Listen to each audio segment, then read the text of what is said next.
大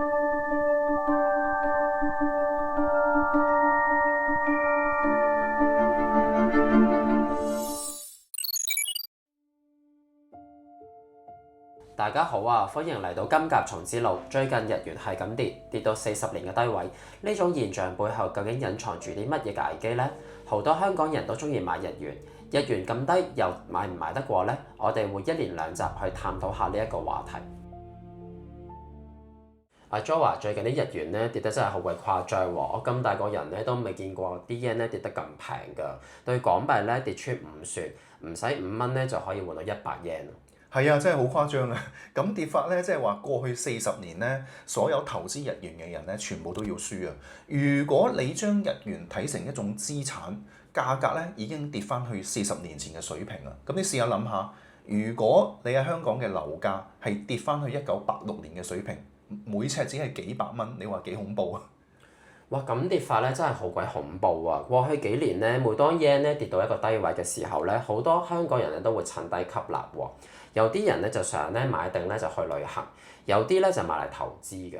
但係咧，我諗大家發夢都冇諗過啊！而家啲 yen 咧真係沒有最低，只有更低嘅。嚟到2026年咧，會跌翻去1986年嘅水平添啊！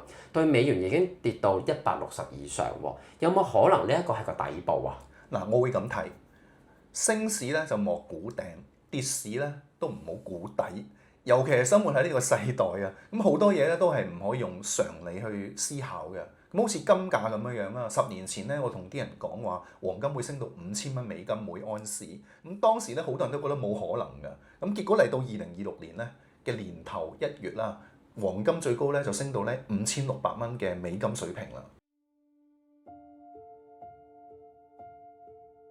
睇翻日元匯價咧，好多人都唔知啊。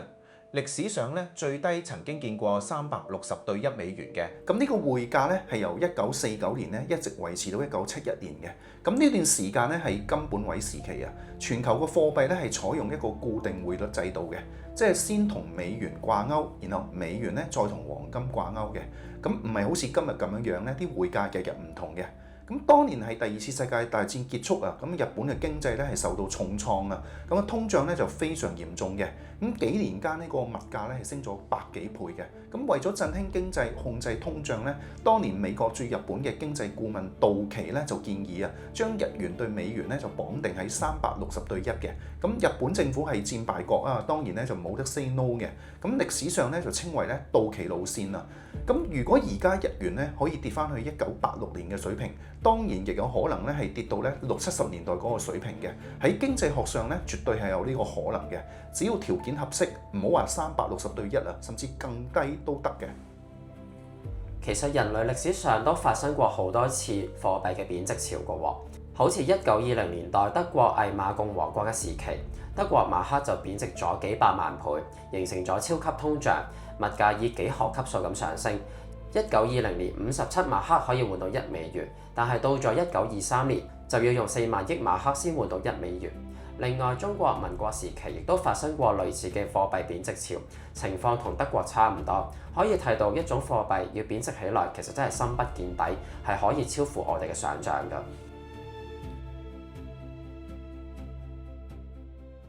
咁所以我覺得咧，如果買日元咧係貨旅行用咧，都無可厚非嘅。但係如果你買嚟投資咧，真係可以輸死人啊！咁啊睇翻日元對港元嗰個匯價咧，過去5年咧，大約係貶值咗咧30%嘅。即係話咧5年前咧，如果你用100萬去買日元咧，而家得翻70萬嘅啫。咁有啲人咧覺得日元對美元咧跌到160咧已經係好低啦，只係佢哋唔了解歷史，唔了解貨幣啊。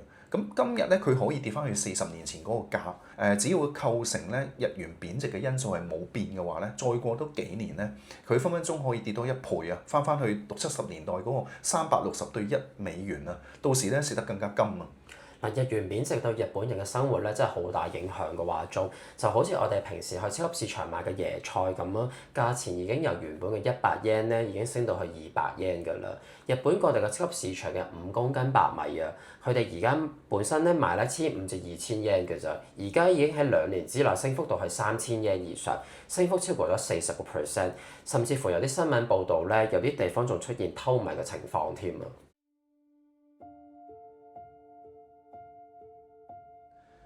或者我哋可以睇下呢幅圖啊，係2015年咧到2025年日本嘅消費者物價指數嘅年增長率啊。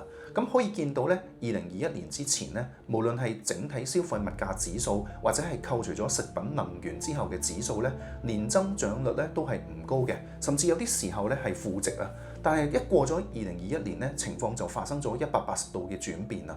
咁兩個數值咧都係大幅咁上升嘅。咁發生啲咩事咧？我覺得其中一樣咧就係2020年爆發嘅疫情啦。咁啊導致咗全球咧好多生產停頓啦、物流中斷啦、供應短缺啦，咁物價咧自然就上升啦。而日本咧係一個資源咧好貧乏嘅國家，好多個原材料啊，好似石油咧都要靠入口嘅。咁於是咧就形成咗咧輸入性嘅通脹啊。唔單止呢一樣添啊，2022年又爆發咗俄烏戰爭，而到咗今年美國又同伊朗打，俄羅斯同伊朗都係出口能源大國，戰爭令到全球嘅能源價格大幅上升啊，對日本影響好大。前排睇新聞，日本有啲溫泉因為唔夠燃料要停業添啊。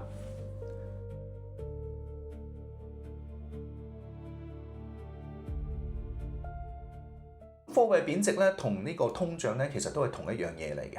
咁啲錢咧不斷貶值啦，越嚟越唔見使啦，其實即係物價不斷喺度升緊啦。咁日本政府咧應該都知道呢個道理嘅，所以喺過去幾次咧，佢都係出手咧係干預嗰個外匯市場，咁掟咗成1000幾億嘅美金咧去救市嘅，將手上嘅美元賣出去啦，然後買翻日元嘅，咁希望咧穩住嗰個匯率啊，咁通脹咧唔好咁勁。不過咧效用都係好短暫嘅，咁改變唔到咧日元咧長期貶值嘅趨勢嘅。如果我哋睇翻日元嘅歷史走勢圖，就會發現日元長期貶值嘅趨勢已經成形㗎啦。圖入邊嘅長期上升通道代表住美元對日元喺過去30年嘅長線走勢。自從2011年左右掂到75.59呢一個位之後，就一路震盪向上，即係話日元10幾年前已經開始咗呢一條一直貶值嘅不歸路。咁另外咧，圖入面咧最新嘅 K 線咧已經係升穿咗160呢個關口㗎啦。咁喺日元持續貶值嘅趨勢之下咧，上面咧幾乎係冇咩阻力㗎。咁而家市場沽空日元買入美元嘅力量咧係非常之大嘅。一旦價格咧突破上方嘅阻力咧，日元咧隨時會出現新一輪嘅拋售潮嘅。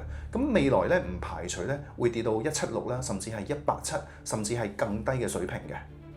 日元跌得咁勁，除咗剛才所講嘅戰爭同埋供應短缺之外，好多分析都話因為日本利率低，美國利率高，形成利差交易。好多日本人同企業借平價嘅日元去買美元，然後將啲錢存入美國銀行，賺取中間嘅利息差。你同唔同意呢？嗱，我基本上都同意嘅。咁日本央行喺2024年3月咧就結束咗負利率嘅。咁之後咧喺2024年嘅7月啦，同埋2025年嘅1月啦，同埋12月咧係加咗3次息嘅。咁最近一次加息咧就喺2026年嘅6月16號啊，咁啊將利率咧就上調25個基點咧到1%嘅。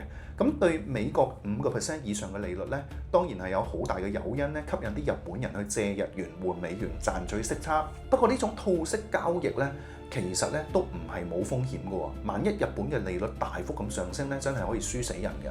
咁我哋咧都要諗下，點解啲日本人咧係甘願冇咁大嘅風險咧去玩呢種套息嘅交易咧？我覺得咧，佢哋咧就睇死日本政府咧就唔會加息啊，因為日本政府而家孭住咧高達1343萬億嘅日元巨債啊，大概係 GDP 嘅2.6倍啊，還債嘅壓力咧真係好鬼高啊！如果日本央行加息嘅話咧，日本政府就要孭好多利息，萬一還唔到嘅話咧，就會債務違約，嗰陣時就會發生金融災難㗎啦。或者咧，我哋可以由黃金嘅角度咧去睇日元貶值嘅。咁睇翻幅圖入面啦，咁啊黃金咧對日元嘅15年走勢啊，咁日元咧大跌咧喺金價上咧係表露無遺嘅。可以見到咧近年金價咧以日元計價咧係直線咁上升嘅，升到咧係每公斤咧係2500萬以上啊。換句話說咧，即係話日元咧正喺度對黃金咧大幅咁貶值啊。咁15年間咧係貶值咗咧80%嘅。不過呢種現象咧，其實唔係日元獨有嘅，美元一樣係咁樣樣。喺過去15年咧，金價咧由大約每盎司咧1550美元咧，係升到最近嘅4000美元嘅。即係話咧美元可以買到嘅黃金咧係越嚟越少嘅。我計過啊，大約係貶值咗61%。如果以今年年頭5600蚊美金咁計啊，日元同美元嘅貶值幅度咧係更加大嘅。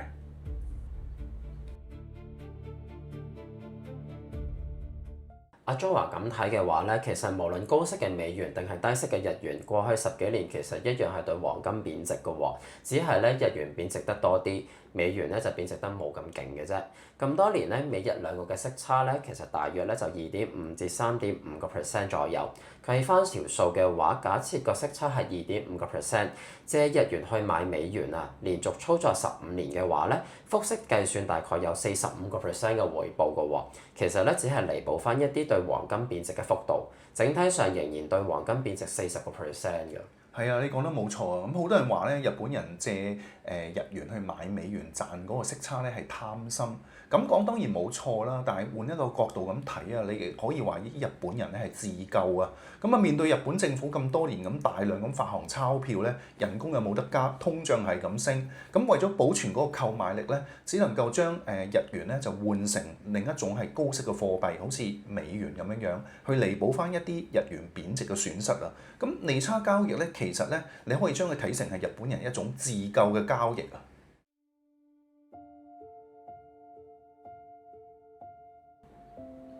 日元係咁貶值，跌到40年嘅低位，講到尾其實係日本政府長期狂印銀紙嘅後果。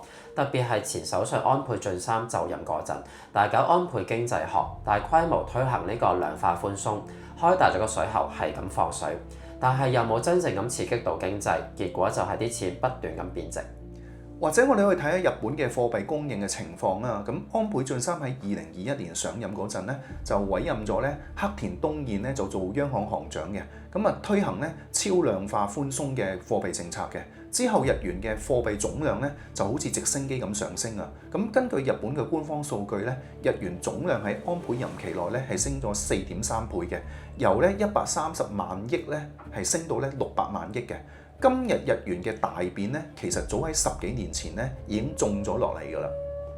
好多人以為日本政府印咗咁多錢，日元又平咗咁多，對日本經濟會有好大嘅刺激，但事實又唔係咁樣樣喎。過去30年，好多日本企業好似豐田、Sony、日立呢啲大廠，一早已經將生產線搬晒去海外，好多零部件都係同其他國家買㗎，所以就算日元平咗，亦都帶動唔到日本嘅出口。相反，日本本土企業就要硬食日元貶值帶來嘅進口成本上升啊，情況都幾麻煩㗎。係啊，印錢咧係提升唔到生產力，刺激唔到出口，整體國民嗰個收入咧又原地咁踏步，同時又出現咗貨幣貶值，咁最終犧牲嘅咧就係日本人嘅生活水平啦。咁下集咧，我哋就會同大家講下日本一個隱藏咗好多年嘅危機，有可能咧係令到日元咧進一步咁大貶嘅。唔知道大家對我哋今集嘅內容有咩睇法呢？歡迎留言俾我哋。如果中意我哋嘅內容，可以俾個 like 同埋訂閱我哋嘅頻道。另外，亦都可以去我哋嘅 Patreon 同埋網站欣賞更多內容。下集見。